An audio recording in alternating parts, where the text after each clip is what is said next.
Fabian was excited as he once more rehearsed his speech for the crowd certain to turn up tomorrow. He had always wanted prestige and power, and now his dreams were going to come true.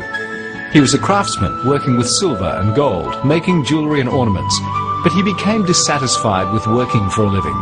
He needed excitement, a challenge, and now his plan was ready to begin. For generations, the people used the barter system. A man supported his own family by providing all their needs, or else he specialised in a particular trade.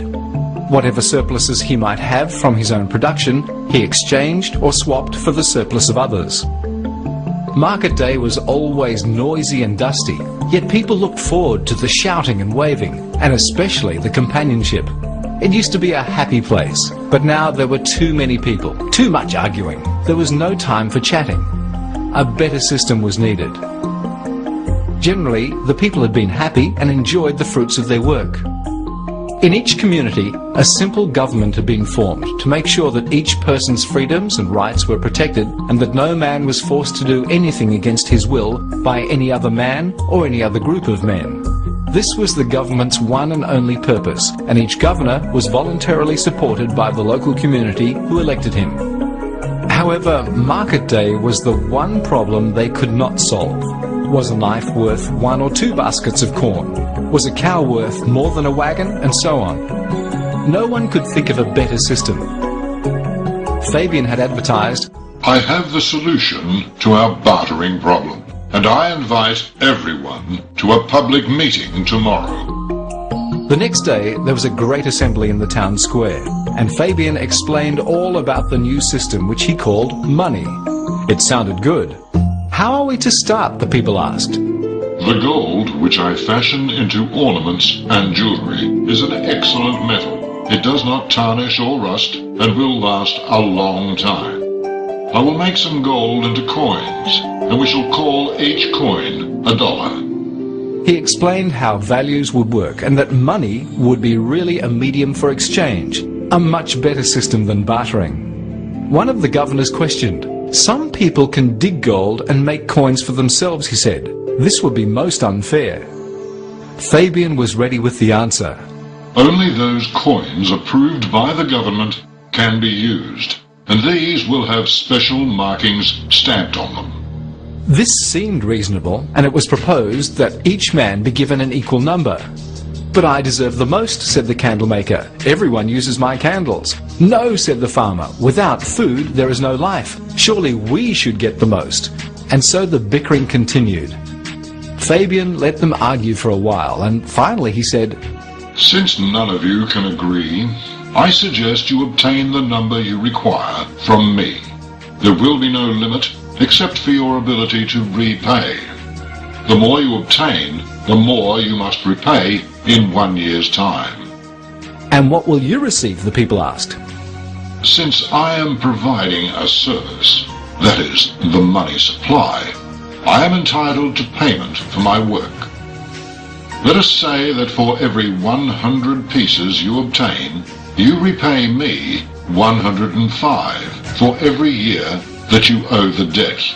The 5 will be my charge, and I shall call this charge interest. There seemed to be no other way, and besides, 5% seemed little enough charge. Come back next Friday, and we will begin. Fabian wasted no time. He made coins day and night, and at the end of the week he was ready. The people were queued up at his shop, and after the coins were inspected and approved by the governors, the system commenced. The cautious borrowed only a few, and off they went to try the new system. They found money to be marvellous, and they soon valued everything in gold coins or dollars.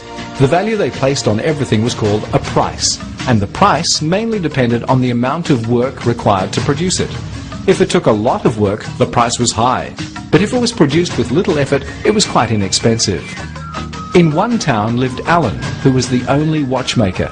His prices were high because the customers were willing to pay just to own one of his watches. Then another man began making watches and offered them at a lower price in order to get sales. Alan was forced to lower his prices, and in no time at all, prices came down, so that both men were striving to get the best quality at the lowest price. This was genuine free competition. It was the same with builders, transport operators, accountants, farmers, in fact, in every endeavour. The customers always chose what they felt was the best deal. They had freedom of choice. There was no artificial protection such as licenses or tariffs to prevent other people from going into business. The standard of living rose, and before long, the people wondered how they had ever done without money. At the end of the year, Fabian left his shop and visited all the people who owed him money. Some had more than they borrowed, but this meant that others had less, since there were only a certain number of coins issued in the first place. Those who had more than they borrowed paid back each 100 plus the extra 5, but still had to borrow again to carry on. The others discovered for the first time that they had a debt. Before he would lend them more money, Fabian took a mortgage over some of their assets, and everyone went away once more to try and get those extra 5 coins which always seemed so hard to find. No one realized that, as a whole, the country could never get out of debt until all the coins were repaid. But even then, there were those extra 5 on each 100 which had never been lent out at all. No one but Fabian could see that it was impossible to pay the interest. The extra money had never been issued. Therefore, someone had to miss out. It was true that Fabian spent some coins, but he couldn't possibly spend anything like 5% of the total economy on himself. There were thousands of people, and Fabian was only one. Besides, he was still a goldsmith, making a comfortable living. At the back of his shop, Fabian had a strong room, and people found it convenient to leave some of their coins with him for safekeeping. He charged a small fee depending on the amount of money and the time it was left with him. He would give the owner receipts for the deposit. When a person went shopping, he didn't normally carry a lot of gold coins. He would give the shopkeeper one of the receipts to the value of the goods he wanted to buy. Shopkeepers recognized the receipt as being genuine and accepted it with the idea of taking it to Fabian and collecting the appropriate amount in coins. The receipts passed from hand to hand instead of the gold itself being transferred. The people had great faith in the receipts. They accepted them as being as good as coins. Before long, Fabian noticed that it was quite unusual for anyone to actually call for their gold coins. Here I am, in possession of all this gold, and I am still a hard-working craftsman. It doesn't make sense. Why, there are dozens of people who would gladly pay me interest for the use of this gold, which is lying here and rarely called for. It's true, the gold is not mine, but it is in my possession, which is all that matters. I hardly need to make any coins at all. I can use some of the coins stored in my vault. At first he was very cautious, only loaning a few at a time, and then only on tremendous security. But gradually he became bolder, and larger amounts were loaned. One day, a large loan was requested. Fabian suggested, "Instead of carrying all these coins, we can make a deposit in your name, and then I shall give you several receipts to the value of the coins." The borrower, off he went with a bunch of receipts. He had obtained a loan, yet the gold remained in the strong room. After the client left, Fabian smiled. He could have his cake and eat it too. He could lend gold and still keep it in his possession. Friends, strangers, and even enemies needed funds to carry out their businesses, and so long as they could produce security, they could borrow as much as they needed. By simply writing out receipts, Fabian was able to lend money to several times the value of the gold in his strong room, and he was not even the owner of it. Everything was safe, so long as the real owners didn't call for their gold, and the confidence of the people was maintained. He kept a book showing the debits and credits for each person. The lending business was proving to be very lucrative indeed. His social standing in the community was increasing almost as fast as his wealth. He was becoming a man of importance. He commanded respect. In matters of finance, his every word was like a sacred pronouncement. Goldsmiths from other towns became curious about his activities, and one day they called to see him. He told them what he was doing, but was very careful to emphasize the need for secrecy. If their plan was exposed, the scheme would fail, so they agreed to form their own secret alliance. Each returned to his own town and began to operate as Fabian had taught. People now accepted the receipts as being as good as gold itself, and many receipts were deposited for safekeeping in the same way as coins. When a merchant wished to pay another for goods, he simply wrote a short note instructing Fabian to transfer money from his account to that of the second merchant. It took Fabian only a few minutes to adjust the figures. This new system became very popular, and the instruction notes were called checks. Late one night, the goldsmiths had another private meeting, and Fabian revealed a new plan. The next day, they called a meeting with all the governors, and Fabian began. The receipts we issue have become very popular. No doubt most of you governors are using them, and you find them very convenient. They nodded in agreement and wondered what the problem was. Well, some receipts are being copied by counterfeiters. This practice must be stopped. The governors became alarmed. What can we do? They asked. My suggestion is this. First of all, let it be the government's job to print new notes on a special paper with very intricate designs, and then each note to be signed by the chief governor. We goldsmiths will be happy to pay the printing costs, as it will save us a lot of time writing out receipts. The governors reasoned. Well, it is our job to protect the people against counterfeiters, and the advice certainly seems like a good idea. So they agreed to print the notes. Secondly, some people have gone prospecting and are making their own gold coins. I suggest that you pass a law so that any person who finds gold nuggets must hand them in. Of course, they will be reimbursed with notes and coins. The idea sounded good, and without too much thought about it, they printed a large number of crisp new notes. Each note had a value printed on it: $1, $2, $5, $10, etc. The small printing costs were paid by the goldsmiths. The notes were much easier to carry, and they soon became accepted by the people. Despite their popularity, however, these new notes and coins were used for only 10% of transactions. The records showed that the check system accounted for 90% of all business.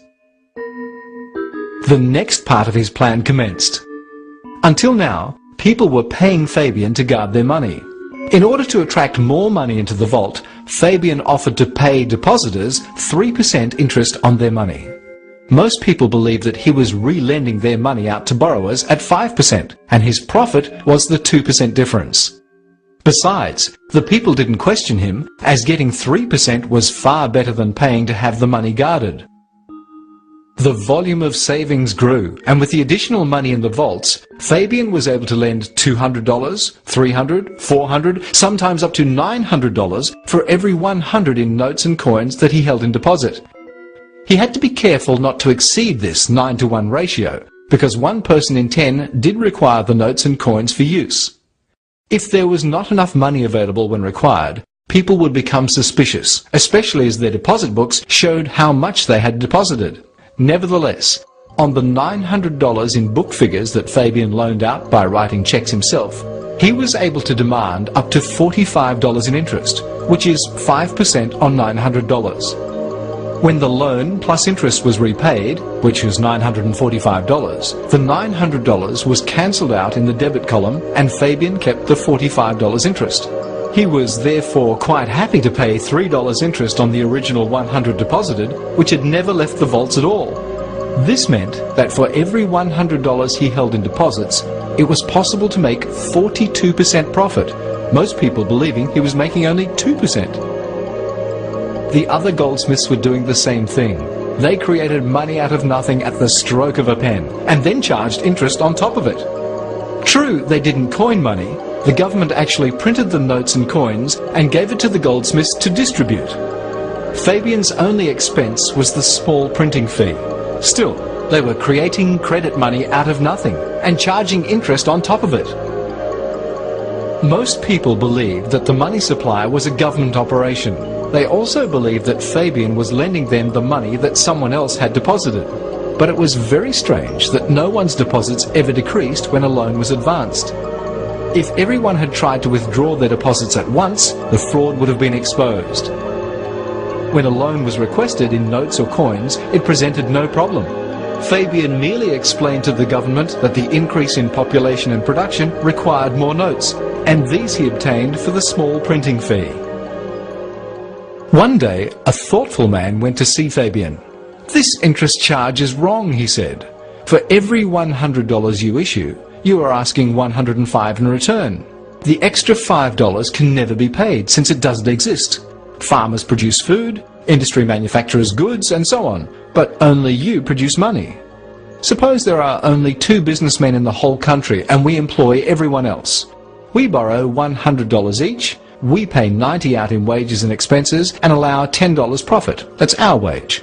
That means the total purchasing power is $90 plus $10 twice is $200. Yet to pay you, we must sell our produce for $210. If one of us succeeds and sells all his produce for $105, the other man can only hope to get $95. Also, part of his goods cannot be sold, as there is no money left to buy them. He will still owe you $10, and can only repay this by borrowing more. The system is impossible."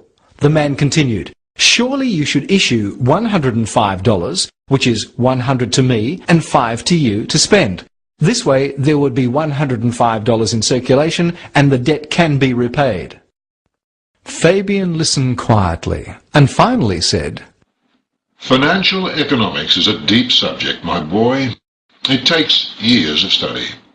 Let me worry about these matters, and you look after yours. You must become more efficient, increase your production, cut down on your expenses, and become a better businessman. I'm always willing to help in these matters. The man went away, still unconvinced. There was something wrong with Fabian's operations, and he felt that his questions had been avoided. Yet most people respected Fabian's word. He is the expert. The others must be wrong. Look how the country has developed, how our production has increased. We must be better off. To cover the interest on the money they had borrowed, merchants were forced to raise their prices. Wage earners complained that their wages were too low. Employers refused to pay higher wages, claiming that they would be ruined. Farmers could not get a fair price for their produce. Housewives complained that food was getting too dear. And finally some people went on strike, a thing previously unheard of. Others had become poverty-stricken, and their friends and relatives could not afford to help them. Most had forgotten the real wealth all around, the fertile soils, the great forests, the minerals and cattle. They could only think of the money which always seemed so scarce, but they never questioned the system. They believed the government was running it. A few had pooled their excess money and formed lending or finance companies. They could get 6% or more this way, which was better than the 3% Fabian paid. But they could only lend out the money they owned. They did not have this strange power of being able to create money out of nothing by merely writing figures in books. These finance companies worried Fabian and his friends somewhat, so they quickly set up a few companies of their own. Mostly, they bought the others out before they got going. In no time, all the finance companies were owned by them or under their control. The economic situation got worse. The wage earners were convinced that the bosses were making too much profit. The bosses said that their workers were too lazy and weren't doing an honest day's work. And everyone was blaming everyone else. The governors could not come up with an answer, and besides, the immediate problem seemed to be to help the poverty-stricken. They started up welfare schemes and made laws forcing people to contribute to them, This made many people angry. They believed in the old-fashioned idea of helping one's neighbour by voluntary effort. These laws are nothing more than legalized robbery. To take something off a person against his will, regardless of the purpose for which it's to be used, is no different than stealing. But each man felt helpless and was afraid of the jail sentence which was threatened for failing to pay. These welfare schemes gave some relief, but before long the problem was back and more money was needed to cope. The cost of these schemes rose higher and and the size of government grew. Most of the governors were sincere men, trying to do their best.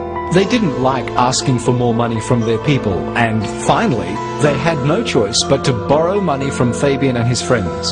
They had no idea how they were going to repay. Parents could no longer afford to pay teachers for their children. They couldn't pay doctors, and transport operators were going out of business. One by one, the government was forced to take these operations over.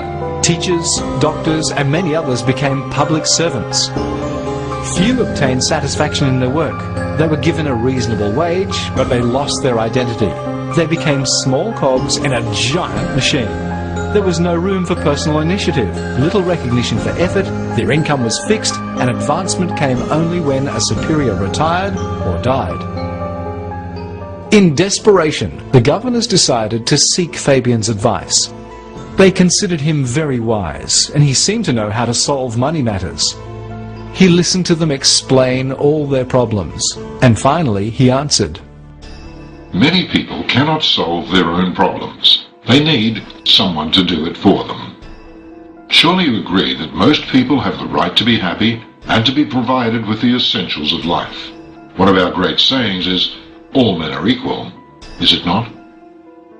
Well, the only way to balance things up is to take the excess wealth from the rich and give it to the poor. Introduce a system of taxation. The more a man has, the more he must pay. Collect taxes from each person according to his ability and give to each according to his need. Schools and hospitals should be free for those who cannot afford them. He gave them a long talk on high-sounding ideals and finished up with, Oh, and by the way, don't forget you owe me money. You've been borrowing now for quite some time. The least I can do to help is for you to just pay me the interest. We'll leave the capital debt owing. Just pay me the interest. They went away, and without giving Fabian's philosophies any real thought, they introduced the graduated income tax. The more you earn, the higher your tax rate. No one liked this, but they either paid the taxes or went to jail. Merchants were forced once again to raise their prices. Wage earners demanded higher wages, forcing many employers out of business, or to replace men with machinery. This caused additional unemployment and forced the government to introduce further welfare and handout schemes. Tariffs and other protection devices were introduced to keep some industries going, just to provide employment. A few people wondered if the purpose of the production was to produce goods or merely to provide employment. As things got worse, they tried wage control, price control, and all sorts of controls. The government tried to get more money through sales tax, payroll tax, and all sorts of taxes. Someone noted that from the wheat farmer right through to the housewife, there were over 50 taxes on a loaf of bread. Experts arose and some were elected to government, but after each yearly meeting they came back with almost nothing achieved, except for the news that taxes were to be restructured. But overall, the total tax always increased. Fabian began to demand his interest payments, and a larger and larger portion of the tax money was needed to pay him. Then came party politics. The people started arguing about which group of governors could best solve the problems. They argued about personalities, idealism, party labels, everything except the real problem. The councils were getting into trouble. In one town, the interest on the debt exceeded the amount of rates which were collected in a year. Throughout the land, the unpaid interest kept increasing. Interest was charged on unpaid interest. Gradually, much of the real wealth of the country came to be owned or controlled by Fabian and his friends, and with it came greater control over people. However, the control was not yet complete. They knew that the situation would not be secure until every person was controlled. Most people opposing the systems could be silenced by financial pressure or suffer public ridicule. To do this, Fabian and his friends purchased most of the newspapers, TV and radio stations, and he carefully selected people to operate them. Many of these people had a sincere desire to improve the world, but they never realized how they were being used. Their solutions always dealt with the effects of the problem, never the cause. There were several different newspapers, one for the right wing, one for the left wing, one for the workers, one for the bosses, and so on. It didn't matter much which one you believed in, so long as you didn't think about the real problem. Fabian's plan was almost at its completion. The whole country was in debt to him. Through education and the media, he had control of people's minds. They were able to think and believe only what he wanted them to. After a man has far more money than he can possibly spend for pleasure, what is left to excite him? For those with a ruling class mentality, the answer is power. Raw power over other human beings. The idealists were used in the media and in government, but the real controllers that Fabian sought were those of the ruling class mentality. Most of the goldsmiths had become this way. They knew the feeling of great wealth, but it no longer satisfied them. They needed challenge and excitement, and power over the masses was the ultimate game. They believed they were superior to all others. It's our right and our duty to rule. The masses don't know what is good for them. They need to be rallied and organized. To rule is our birthright. Throughout the land, Fabian and his friends owned many lending offices. True, they were privately and separately owned. In theory, they were in competition with each other, but in reality, they were working very closely together. After persuading some of the governors, they set up an institution which they called the Money Reserve Centre. They didn't even use their own money to do this. They created credit against part of the money out of the people's deposits.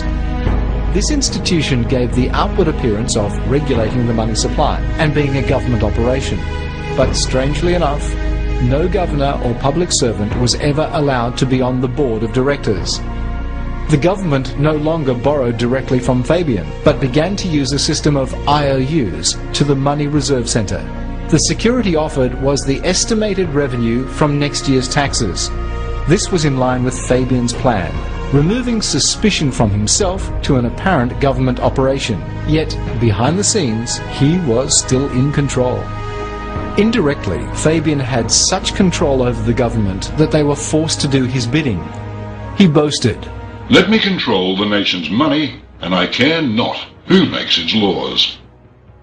It didn't matter much which group of governors were elected. Fabian was in control of the money, the lifeblood of the nation.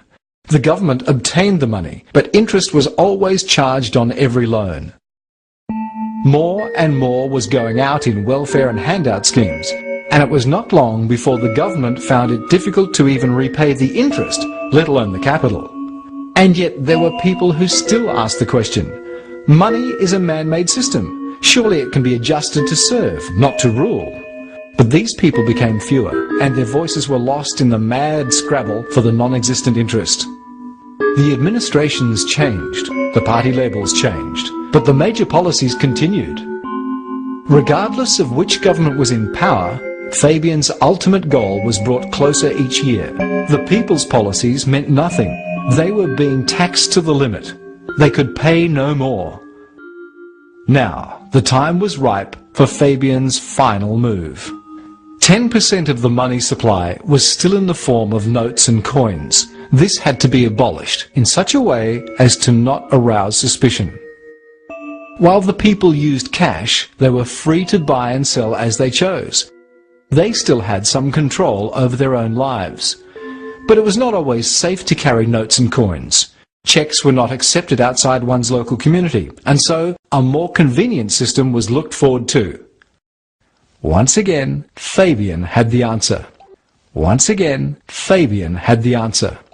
His organization issued everyone with a little plastic card showing the person's name, photograph, and an identification number. When this card was presented anywhere, the storekeeper phoned the central computer to check the credit rating. If it was clear, the person could buy what he wanted up to a certain amount. At first, people were allowed to spend a small amount on credit, and if this was repaid within a month, no interest was charged.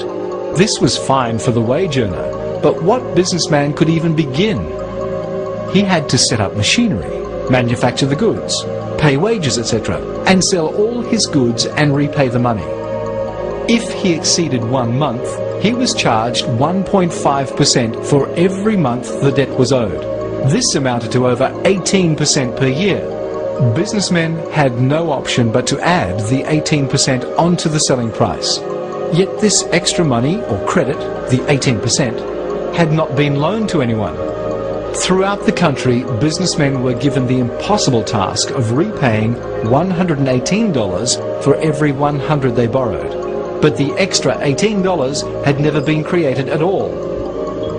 Fabian and his friends increased their standing in society. They were regarded as pillars of respectability. Their pronouncements on finance and economics were accepted with almost religious conviction. Under the burden of ever-increasing taxes, many small businesses collapsed. Special licenses were needed for various operations, so that the remaining ones found it very difficult to operate. Fabian owned and controlled all of the big companies, which had hundreds of subsidiaries. These appeared to be in competition with each other, yet he controlled all of them. Eventually, all competitors were forced out of business. Plumbers, panel beaters, electricians, and most other small industries suffered the same fate. They were swallowed up by Fabian's giant companies, which all had government protections. Fabian wanted the plastic cards to eliminate notes and coins. His plan was that when all notes were withdrawn, only businesses using the computer card system would be able to operate. He knew that eventually some people would misplace their cards and be unable to buy or sell anything until a proof of identity was made. He wanted a law to be passed which would give him ultimate control. A law forcing everyone to have their identification number tattooed on their hand. The number would be visible only under a special light linked to a computer. Every computer would be linked to a giant central computer so that Fabian could know everything about everyone.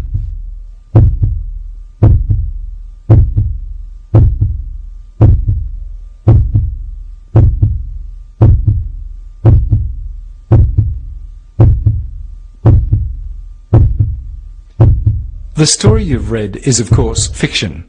But if you found it to be disturbingly close to the truth and would like to know who Fabian is in real life, a good starting point is a study on the activities of the English goldsmiths in the 16th and 17th centuries. For example, the Bank of England began in 1694. King William of Orange was in financial difficulties as a result of a war with France. The goldsmiths lent him £1.2 million, a staggering amount in those days, with certain conditions. A. The interest rate was to be 8%. It must be remembered that Magna Carta stated that the charging or collecting of interest was a serious crime. B. The king was to grant the goldsmiths a charter for the bank which gave them the right to issue or create credit out of nothing. Prior to this, their operations of issuing receipts for more money than they held in deposits was totally illegal. The charter made it legal. In 1694, William Paterson obtained the charter for the Bank of England. This explanation of how the banks operate was written in 1971 by Larry Hannigan, Australia. Now let's do some research. Encyclopaedia Britannica, 14th edition. Banks create credit. It is a mistake to suppose that bank credit is created to any extent by the payment of money into the banks. A loan made by a bank is a clear addition to the amount of money in the community. Lord Acton, Lord Chief Justice of England, 1875. The issue which has swept down the centuries, and which will have to be fought sooner or later, is the people versus the banks. Mr. Reginald McKenna, when chairman of the Midland Bank in London, I am afraid that ordinary citizens will not like to be told that the banks can, and do, create and destroy money. And they who control the credit of the nation direct the policy of governments, and hold in the hollow of their hands the destiny of the people. Mr. Philip A. Benson, President of the American Bankers Association, June 8, 1939, said, "There is no more direct way to capture control of a nation than through its credit money system." Sir Denison Miller, during an interview in 1921, when he was asked if he, through the Commonwealth Bank, had financed Australia during the First World War for $700 million, replied, "Such was the case, and I could have financed the country for a further like sum had the war continued." Asked if that amount was available for productive purposes in this time of peace, he answered, "Yes." So how should a proper money system work? As a simple example, what happens when we want to build a bridge? First question, do we know how to build a bridge? Yes. 2. Do we have the materials to build it? Yes. 3. Do we have enough people producing food to feed the men while they are building the bridge? Yes. So how does money get into the project? If there is work to be done, and the material is available and the labour willing, all we have to do is create the money, which really is as simple as credit for work done. Credit can be in the form of a ledger column, or even printed tickets. We may even call them dollars. Ask yourself why depressions have happened. The labour was still available. The work to be done was still there. The materials had not disappeared, and goods were readily available in the shops, or could be produced, except for the want of money. All that went missing from the community was the money to buy goods and services. So why did the money supply dry up? Here is a letter written by the Rothschilds brothers of London to a New York firm of bankers on the 25th of June, 1863. It reads, "The few who can understand the system, check money and credits, will either be so interested in its profits or so dependent on its favours that there will be no opposition from that class. While on the other hand, the great body of people mentally incapable of comprehending the tremendous advantage that capital derives from the system will bear its burdens without complaint and perhaps without even suspecting that the system is inimical, that is hostile, hurtful, to their interests." The following quotation was reprinted in the Idaho Leader, USA, the 26th of August 1924, and has been read into Hansard twice, by John Evans MP in 1926 and by M.D. Cowan MP in the session of 1930 to 1931. In 1891, a confidential circular was sent to American bankers and their agents containing the following statements. "We authorize our loan agents in the western states to loan our funds on real estate, to fall due on September 1st, 1894, and at no time thereafter. On September 1st, 1891, we will not renew our loans under any consideration. On September 1st, we will demand our money. We will foreclose and become mortgagees in possession. We can take 2/3 of the farms west of the Mississippi and thousands of them east of the Great Mississippi as well at our own price. We may as well own 3/4 of the farms of the West and the money of the country. Then the farmers will become tenants, as in England." The understanding of this issue of money into the community can be best illustrated by equating money in the economy with tickets in a railway system. The tickets are printed by a printer who is paid for his work.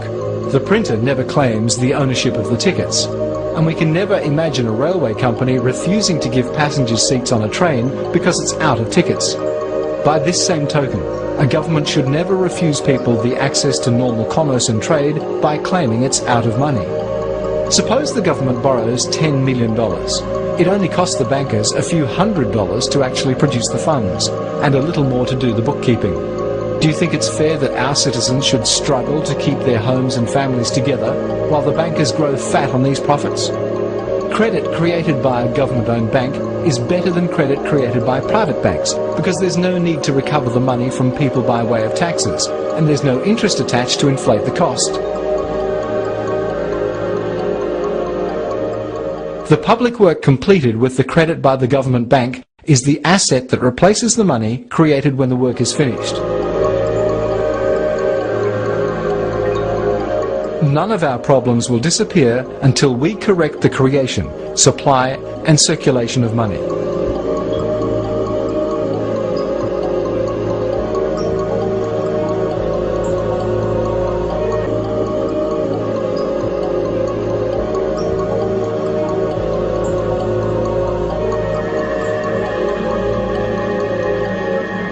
So what keeps the banking system going?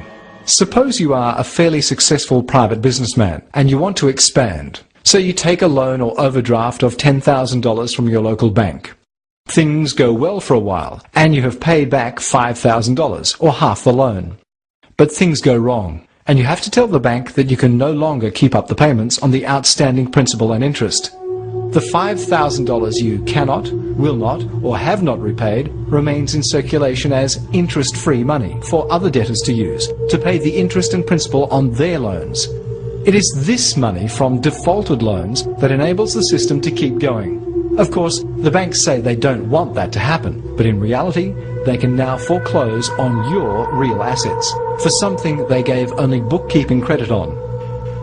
Whenever the debts increase beyond a certain point, orders go out to banks to refuse further credit, and then they foreclose on certain outstanding loans.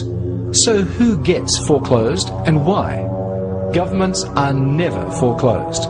If it's necessary to eliminate a government that becomes hostile to those controlling the banking system, it's accomplished through war and revolution.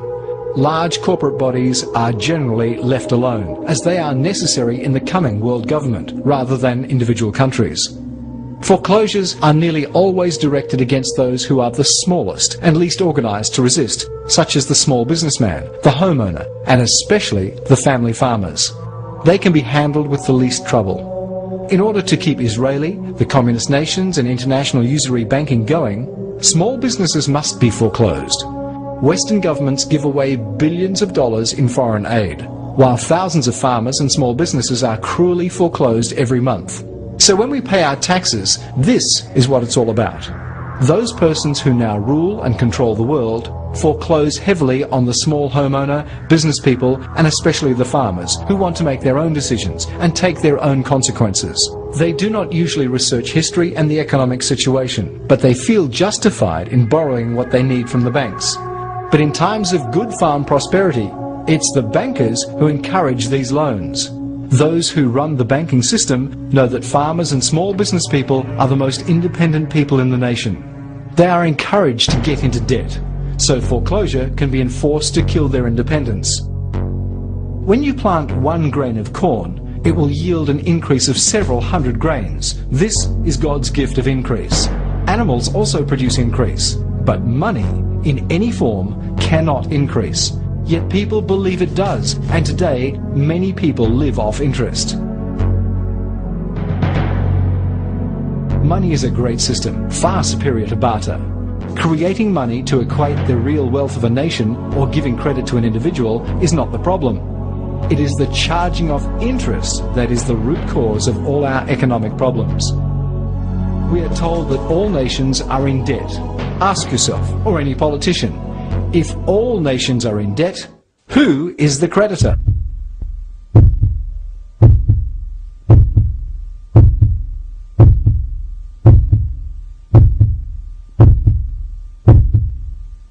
Thou shalt not lend upon usury, interest, to thy brother, interest on the money or on anything that is lent with interest. Deuteronomy 23:19. He that putteth not out his money to usury, nor taketh reward against the innocent, he that doeth these things shall never be moved. Psalm 15:5.